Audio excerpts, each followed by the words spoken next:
আপনারা ও তো আমাদের এক রকমের ভাই, মাঝে মাঝে যদিও ভণ্ডামি করে, হ্যাঁ আল্লাহর ধাওয়া। এটা তো বলবি না, এটা বলবি না। আমি জানেন করছি এই যে কাদা ছোড়াছড়ি, এই কাদা ছোড়াছড়ি শেষ হবে কখন? তাহিরি চিনেন আপনারা? ও তো আমাদের এক রকমের ভাই, মাঝে মাঝে যদিও ভণ্ডামি করে, হ্যাঁ আল্লাহর ধাওয়া। তাহিরি, এটা তো বলবি না, এটা বলবি না। আমি চ্যালেঞ্জ করছি, বলবি না। আমার সামনে নিয়ে আসেন, তো ধর্ম কিচ্ছু বুঝেন।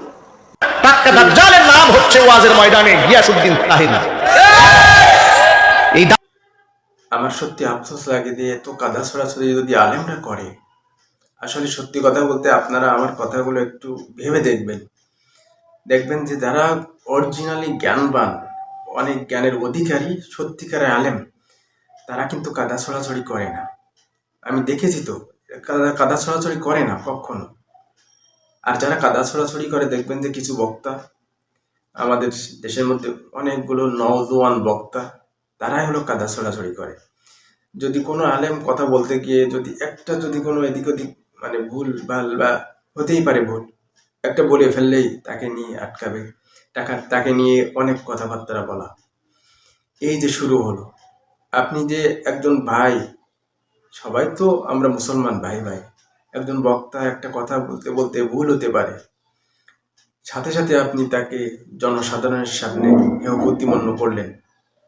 যখন আপনি করলেন, তখন কি করবে? তখন আপনার বিরুদ্ধে যারা আছে তারাও আপনার পিছে লাগবে। আপনার কোনো ফলস পাইলে, কোনো কথাবার্তার মধ্যে এদিক ওদিক পাইলে আপনাকে ধরবে, তারাও আপনাকে নিয়ে ভিডিও করছে অলরেডি। এটাই হলো আপনাদের কাজ। আপনারা একটা কথা বলতে গিয়ে কোনো চিন্তা ভাবনা করেন না। এই যে কাদা ছড়াছড়ি, এটা করতে করতে কি লাভ আছে, কি লাভ হচ্ছে আপনাদের, আমি এটাই তো চিন্তা করে পারি না। আপনারা দয়া করে, মেহেরবানি করে এই কাদা ছড়াছড়ি বন্ধ করেন। বন্ধ না করলে আপনাদের মান ইজ্জত যা আছে, যেটুকু আছে, একবারে থাকবে না, একবারে শেষ হয়ে যাবে। হয়ে যাচ্ছে তো, আর কত? আপনাদেরকে নিয়ে বিভিন্ন রকম ড্যান্স করাচ্ছে, নাচ করাচ্ছে, কত রকম কি বানাচ্ছে। আপনারা একটা হাসির পাত্র হয়ে গেছে।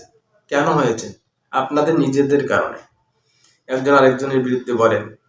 যদি কোনো ভাই যদি কথা বলতে গিয়ে যদি কোনো উল্টাপাল্টা বা কোনো ভুল হয়ে থাকে, তাহলে আপনি তাকে ফোন নাম্বার দিয়ে ফোনে কথা বলতে পারেন যে আপনি এই কথাটা বলেছেন, এটা হয় নাই, তো আপনি অন্য মাহফিলে গিয়ে এটা আপনি সমাধান দিয়ে দিবেন।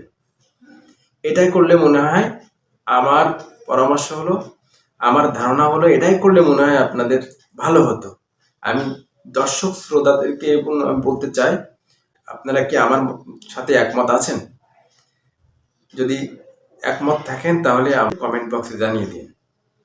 বিনীত অনুরোধ, আপনাদের হাতে ধরে বলি, আপনাদের মান ইজ্জত কিন্তু একবারে সব শেষ হয়ে যাচ্ছে, মাটির সাথে মিশে যাচ্ছে। আপনারা এইসব থেকে বিরত থাকেন, দেখবেন যে আপনারা পরিবর্তন হলে সমস্ত দেশের মানুষ পরিবর্তন হয়ে যাবে। সকলে ভালো থাকবেন, সুস্থ থাকবেন।